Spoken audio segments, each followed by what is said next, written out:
Welcome to the Real Estate Espresso Podcast, your morning shot of what's new in the world of real estate investing. I'm your host, Victor Menashe. Happy 1st of July and happy Canada Day to all of our friends and listeners in Canada.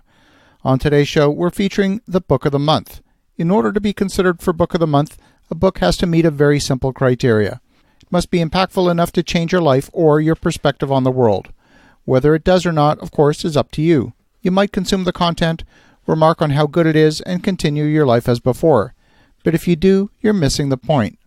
Our book this month is written by two brothers who are both university professors on opposite sides of the country. Chip and Dan Heath are professors at Duke and Stanford University. They've written several books together, and the book I'd like to showcase this month is called Made to Stick: Why Some Ideas Survive and Others Die. It's not a new book. It was written and published back in 2007. It examines why some ideas are highly memorable and others are completely forgettable. If you want your words to be remembered, and if there exists a formula for why some things are memorable, wouldn't you want to know that?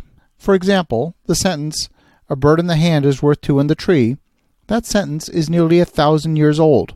Why is it that that sentence has been repeated time and time again and has lasted nearly 1,000 years? Of all the other sentences that have been uttered in the past 1,000 years, this one has been repeated billions of times. Not only that, that same sentence also exists in multiple languages, almost word for word. I'll give you a simple example from modern-day politics. I've got no political affiliation in the U.S., and I live in Canada. There's a lot going on in U.S. politics on both sides of the aisle that I disagree with. But if you go back to the last presidential election, Donald Trump's slogan was, "Make America Great Again." Even Democrats remember that slogan. But if you were to ask any American what Hillary Clinton's slogan was, the vast majority have no idea. In fact, even most Democrats can't remember Hillary Clinton's slogan. Speaking in a memorable way is vitally important. Robert Kiyosaki is a person who has mastered the art of memorable communication. Rich Dad, Poor Dad, Savers or Losers, Your House is Not an Asset. The central ideas of a book published 20 years ago are easy to remember and repeat. Oh, I almost forgot to tell you. Hillary Clinton's slogan was, "I'm with her." That's right. "I'm with her," has no impact, and that's why people can't remember it. In the book Made to Stick, the stories range from urban legends, such as the kidney heist in the introduction, to business stories, and a story of Southwest Airlines, the low-price airline. The book's outline follows the acronym SUCCESS, that is, the word success without the last S. Each letter refers to a characteristic that can help make an idea sticky. So the first S is, it's got to be simple. You've got to find the core of any idea. The letter U, it's got to have an unexpected element to it. It's got to grab people's attention by surprising them. The first C, concrete. Make sure your idea can be grasped and remembered later. The second C, letter number 4, credible. It's got to give the idea believability. The letter E is emotional. Help people see the importance of an idea by connecting with them on an emotional level.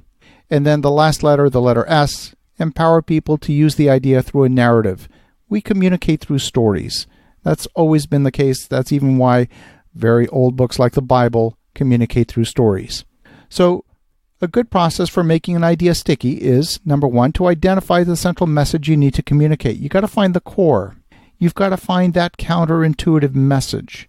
What are the unexpected implications of your core message? Why isn't it happening naturally? You've got to communicate in a way that breaks your audience's guessing machines. It's got to have a counterintuitive dimension.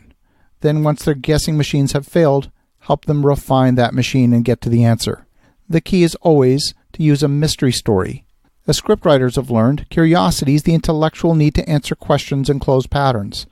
Storytellers have used this universal desire by doing the opposite, by posing questions and opening situations. Once the question is open, then you present the answer. You don't start with the facts first. The local news use this technique very well. They use something called a hook. A hook might look something like, coming up after the break, real estate expert Victor Menashe will be here to show you that if you can't afford a house, you should buy two. That's an example of a hook. It has a surprise twist to it. The idea is simple. If you buy a duplex, you can use the income from renting the other half to subsidize your home ownership. If communicating in a way that's going to be memorable is at all important to you, Made to Stick could change your life. Have an awesome rest of your day. Go make some great things happen. We'll talk to you again tomorrow.